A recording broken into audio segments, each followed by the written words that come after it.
النقشات السنة دي في الصيف كتيرة جدا ونازلة موضة قوي. تعالوا نشوف هنختار ازاي النقشة اللي تليق علينا.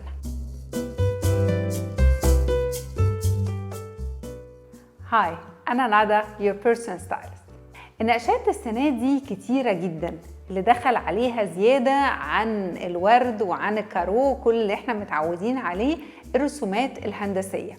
الرسومات الهندسية عندها ميزة لو احنا عرفنا نختارها كويس، انه هي بتعمل كاموفلاج للعين، عارفين كده، بتعمل شوية تمويه، فاحنا ما بنشوفش بداية الرسمة من اخرها، وده بيبقى مصلحة جدا ان هي ما بتبينش اي ديفوهات لانه مش عارفة احدد كويس الرسمة.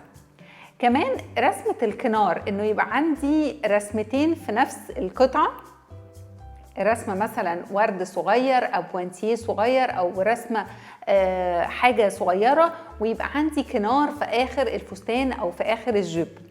عادة الكنار بيدي عرض لان هو خط بالعرض، بس عشان هو جاي في اخر الجيب او في اخر الفستان وجاي عند المنطقة اللي انا رفيعة فيها من عند الرجلين من تحت، فده هنا بيدي شكل حلو قوي وما اخافش منه خالص، علشان هو مش هيديني عرض، بس بالعكس هما نقشتين داخلين جوه بعض.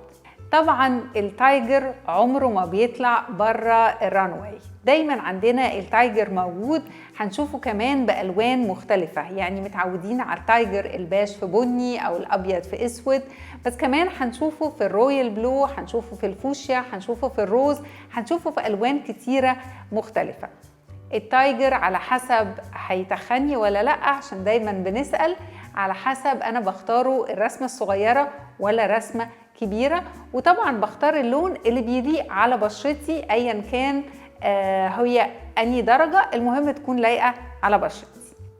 الورد السنة دي كمان نازل موضة جدا، وهنشوفه بكل الأحجام، من الورد الصغير جدا للورد الكبير.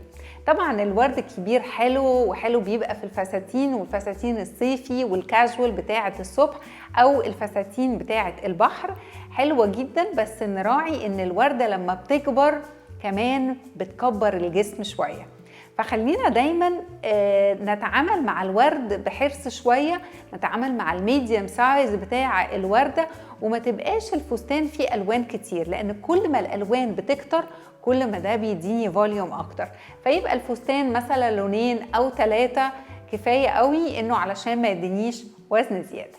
السنة دي كمان هنشوف إنه نفس الرسمة ممكن نلبسها في طقم واحد، بس الصغير بتاعها مع الكبير.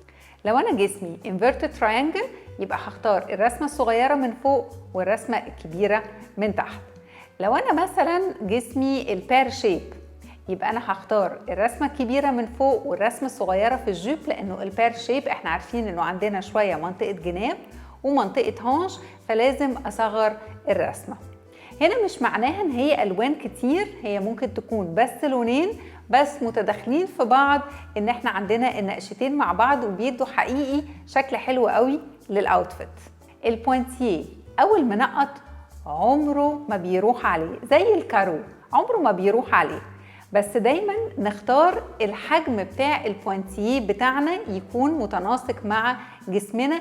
البوانتيه من الاشكال اللي هي نقدر نلبسها كلاسيك ونقدر نلبسها كمان فيري كاجوال، يعني كل اللي عنده الرسومات دي، لان هي رسومات بتتكرر دايما كل سيزن، لازم نطلعها ونشوف هنلبسها ازاي السنه دي بشكل مختلف.